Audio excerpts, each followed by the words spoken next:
Assalamualaikum warahmatullahi wabarakatuh. Selamat siang semuanya. Perkenalkan, nama saya Luka Chandra Permana dari jurusan Pendidikan Sejarah, Fakultas Keguruan dan Ilmu Pendidikan, Universitas Siliwangi. Di sini saya akan memaparkan materi dari makalah Peradaban Yunani Kuno dengan dosen pengampu Bapak Agi. Mari simak videonya. Peradaban Yunani Kuno. Pengertian peradaban Yunani Kuno. Yunani kuno merupakan sebuah peradaban yang sangat maju di berbagai bidang kehidupannya. Peradaban bangsa ini pada awalnya terbentuknya berasal dari suku-suku yang bermigrasi yang datang secara bergelombang ke dataran Yunani. Meskipun letaknya secara geografisnya dikelilingi pegunungan-pegunungan, pantainya berteluk-teluk, namun keunikan pasang surut air laut membuat letak Yunani menjadi sangat strategis. Letak tersebut kemungkinan pembuatan pelabuhan perdagangan dengan mudah, seolah-olah merupakan sebuah jembatan alam yang menghubungkan antara daratan Yunani dengan pantai Asia Barat. Sehingga tidak heran bahwa pelayaran merupakan memegang peranan penting dalam kehidupan masyarakat Yunani kuno. Lahirnya atau munculnya peradaban Yunani kuno. Peradaban Yunani ini dimulai dari suatu peradaban yang berada di Pulau Kreta yang sering disebut dengan peradaban Minoa atau Minos. Dari peradaban tersebut sudah terdapat bangunan-bangunan istana. Setelah kebudayaan peradaban ini runtuh oleh gempa bumi dahsyat, berkembanglah peradaban di Pulau Mycenae yang ketika peradaban ini berkembang bersamaan dengan kemunduran yang terjadi pada peradaban Minos. Peradaban Mycenae mempunyai banyak kota-kota yang memiliki beberapa istana di kota-kota yang berdiri sendiri masing-masing. Masing-masing kota dipisahkan oleh pegunungan, seperti kota Tebes, kota Athena, dan kota Pilos. Di kota-kota inilah terdapat negara kota atau polis yang merupakan salah satu sifat khas dari peradaban Yunani kuno. Kemajuan peradaban Yunani kuno yang paling menonjol adalah dari segi ilmu pengetahuan, salah satunya yaitu di bidang filsafat yang melahirkan banyak filsuf-filsuf hebat yang pemikirannya masih dipakai sampai saat ini. Antara lain sebagai berikut.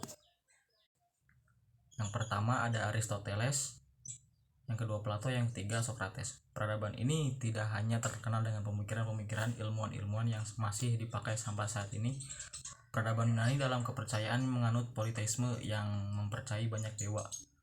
Dewa tertinggi adalah dewa Zeus, yang oleh masyarakat Yunani dibuat kuil dewa Zeus di gunung Olympus untuk pemujaan kepadanya. Peradaban Yunani dapat dikatakan peradaban kuno yang sangat maju, jauh meninggalkan bangsa-bangsa lain yang semasa dengannya. Sehingga pada pembahasan ini saya akan memfokuskan pembahasan pada 4 aspek, yaitu letak geografis, asal-usul masyarakat, kepercayaan, dan kebudayaan. Perkembangan peradaban Yunani kuno. Secara umum, perkembangan peradaban Yunani dapat dikelompokkan ke dalam 4 periode, antara lain: yang pertama, fase pembentukan negara, kota atau polis dalam kurun waktu sekitar 1000 sampai 800 sebelum Masehi. Fase pergerakan, ekspansi negara-negara kota atau kolonialisasi polis Yunani, adapun ekspansi tersebut di arah barat setelah mencapai Italia Selatan, sedangkan di arah timur telah mencapai Asia Kecil. Masa-masa kejayaan negara-negara kota polis Yunani yang berlangsung antara 600 sampai 400 sebelum Masehi. Masa-masa runtuhnya dan kehancuran Yunani yang berlangsung antara 400 sampai 300 sebelum Masehi. Namun kebudayaan Yunani itu sendiri telah berkembang dan tersebar luas ke daerah-daerah di luar Yunani. Yunani pada masa periode klasik sekitar abad 5 sebelum Masehi terdiri dari daerah-daerah bagian yang kecil dan besar dengan beragam bentuk internasional dan internal. Dan sebagai contoh yang paling terkenal adalah Athena, Sparta, dan Tebes. Selanjutnya, pada abad keempat sebelum Masehi, daerah-daerah bagian Yunani membentuk sebuah aliansi yang disebut Cheonia of Corinth yang dipimpin oleh Alexander Agung yang juga sebagai presiden dan panglima dari aliansi.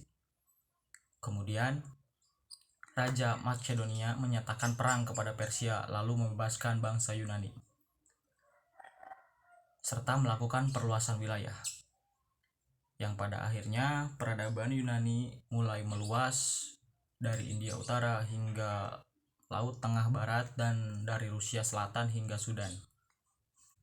Aliansi tidak bertahan lama dan jatuh ke tangan bangsa Romawi pada tahun 1406 sebelum Masehi. Terdapat 2 periode selama 2203 tahun bangsa Romawi berkuasa di wilayahnya. Pada periode kedua, selama itu budaya Yunani klasik dan Yunani kuno berubah menjadi budaya modern masyarakat barat dan Kristen. Ibu kota baru bangsa Romawi yakni Konstantinopel pun jatuh ke tangan Turki pada tahun 1453. Hal ini menyebabkan bangsa Yunani harus berada di bawah kekuasaan Ottoman sudah hampir 400 tahunan. Meskipun begitu, rasa kepercayaan bangsa Yunani akan identitas, ras, agama, dan bahasa mereka begitu kuat. Namun usaha-usaha revolusi yang sudah banyak dilakukan tetap gagal. Pada akhirnya, bangsa Yunani mendapatkan kemerdekaannya pada tahun 1828 setelah melakukan pemberontakan pada tanggal 25 Maret 1821.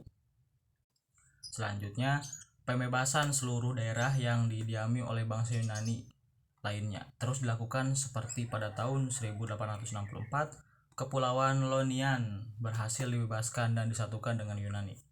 Pada tahun 1881, sebagian dari Epirus dan Tesali berhasil disatukan dengan Yunani. Pada tahun 1913, Kepulauan Aegean Timur, Crete, Macedonia bergabung dengan Yunani. Pada tahun 1919, Trece Barat bergabung dengan Yunani. Usai Perang Dunia Kedua, Kepulauan Dede-Canease dikembalikan ke Yunani. Dan hingga sampai saat ini, Yunani merupakan negara termasuk anggota Uni Eropa pada tahun 1981 dengan sistem moneter keuangan ekonomi Euro. Perkembangan peradaban Yunani hasil kebudayaan seni sastranya.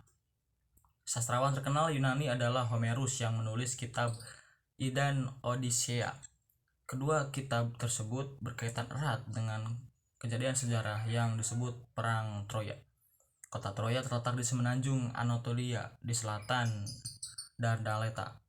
Seorang peneliti dari Jerman yang bernama Heinrich Schliemann telah menemukan beberapa bukti peninggalan peradaban kota Troya, seperti yang dilukiskan dalam karya Komentarus tersebut. Apa isi karya tersebut? Kitab Iliad menceritakan kejadian perang Troya yang disebabkan karena putri Helena dari Sparta melarikan oleh pangeran Paris dari Troya. Terjadilah peperangan antara Raja Agamemnon dari Yunani dengan Raja Priamus dari Troya. Pahlawan Troya yang bernama Hektor dapat dikalahkan oleh pahlawan Yunani yang bernama Achilles. Tentara Yunani dapat memenangkan peperangan melalui siasat kuda Troya atas ide Raja Odysseus. Tahukah Anda tentang kiasat tersebut? Kuda Troya merupakan sebuah kuda kayu raksasa yang di dalamnya digunakan untuk bersembunyi tentara Yunani. Kuda tersebut diletakkan di luar benteng kota Troya. Orang Troya tertipu, kuda kayu dikira hadiah lalu ditarik ke dalam benteng. Ketika dibuka, tentara Yunani berhamburan dan menyerang secara mendadak. Sementara itu, armada yang berpura-pura meninggalkan Troya datang kembali ikut menyerbu.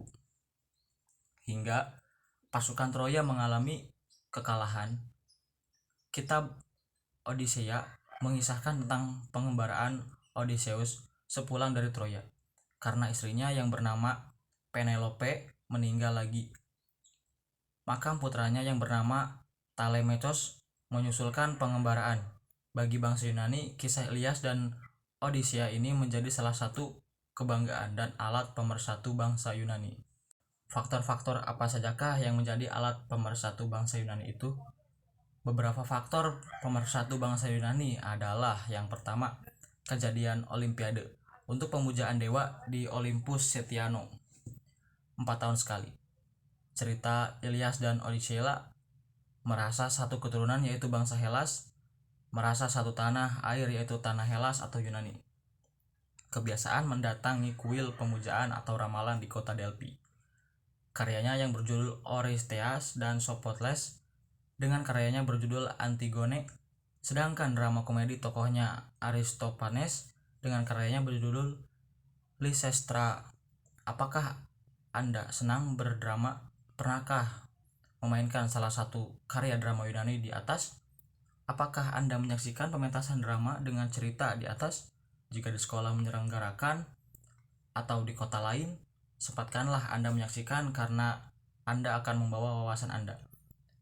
Selain seni sastra, peninggalan budaya Yunani yang terkenal adalah seni bangunan dan seni pahat. Seni bangunan dan seni pahat pada awalnya seni patung atau seni pahat Yunani menghasilkan patung seperti patung bangsa Mesir, kemudian dikembangkan menjadi lebih hidup dengan naturalis. Patung dibuat dari marmer dan perunggu. Pemahat yang terkenal di Yunani bernama Phidias, sedangkan arsitek bangunan yang terkenal antara lain bernama Ichthynus. Seni pahat menghasilkan berbagai patung pada para dewa maupun tokoh yang terkenal, misalnya dewa Zeus, Pericles, Plato, Aristoteles, dan lain-lain. Pada masa pemerintahan Pericles, seni bangunan Yunani berkembang pesat, meninggalkan bangunan kuno Yunani antara lain kuil pemujaan di Bukit Arkopolis berdiri megah, kuil Parthenon, dan kuil Erechtheum yang di dalamnya terdapat patung dewa Pallas Athena. Di Bukit Olympus dibangun kuil untuk dewa Zeus yang disebut kuil Altis. Di daerah koloni Yunani juga dibangun kuil teater, adalah panggung di lapangan terbuka untuk pementasan misalnya komedi atau apapun itu. Penonton duduk di bangku-bangku yang terbuat dari batu. Bagi orang-orang Yunani, teater merupakan bagian pendidikan dan setiap orang dianjurkan untuk menonton. Di bidang filsafat, seperti sudah disinggung pada uraian pemerintahan Yunani, terdapat polis Athena yang melahirkan banyak ahli pikir yang mewariskan pengetahuan bagi umat manusia.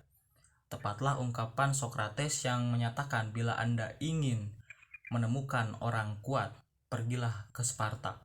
Tapi bila Anda ingin menjumpai orang pintar dan bijak, datanglah ke Athena. Ada 3 filsuf yang perlu Anda ketahui, yaitu yang pertama Sokrates.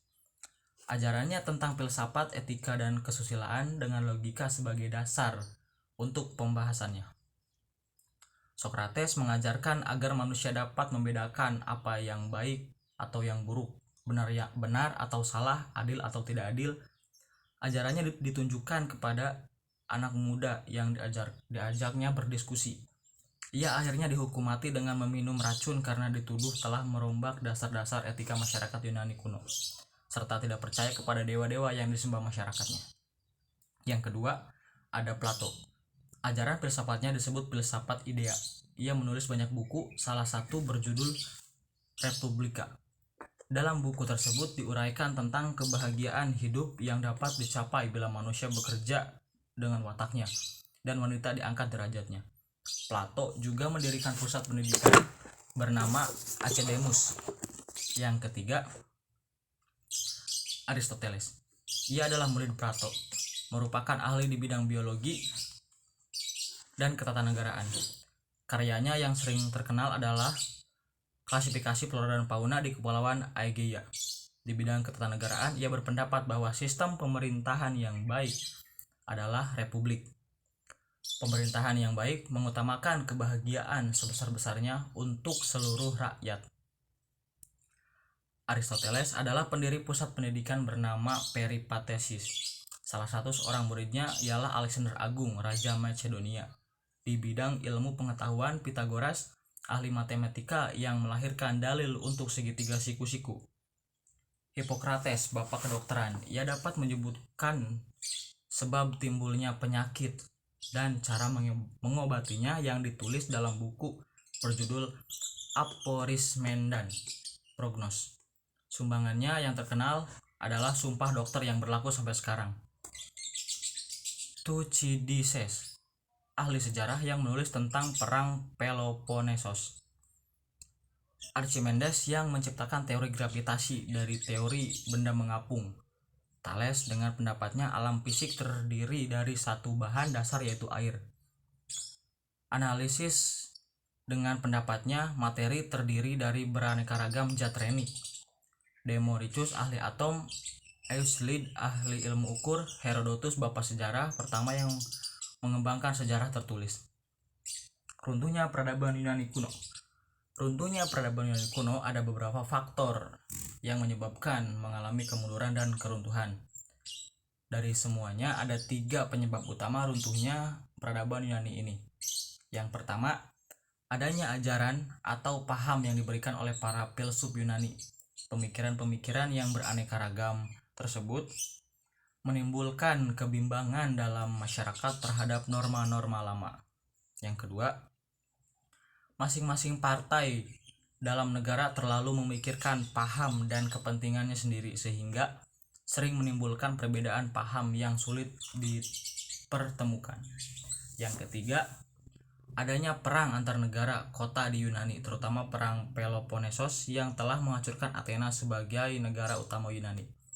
Adanya kekacauan dalam kelemahan Yunani dimanfaatkan oleh Philippus. Philippus adalah seorang raja dari kerajaan Macedonia yang terletak di sebelah utara daerah Yunani. Pada tahun 338 sebelum Masehi, tentara Yunani yang lemah dengan mudah dapat ditaklukkan oleh pasukan Macedonia di bawah pimpinan Raja Philippus. Kerajaan Macedonia menguasai Yunani. Mungkin sekian yang dapat saya sampaikan. Mohon maaf atas kesalahannya. Wabillahi taufik wal hidayah. Wassalamualaikum warahmatullahi wabarakatuh.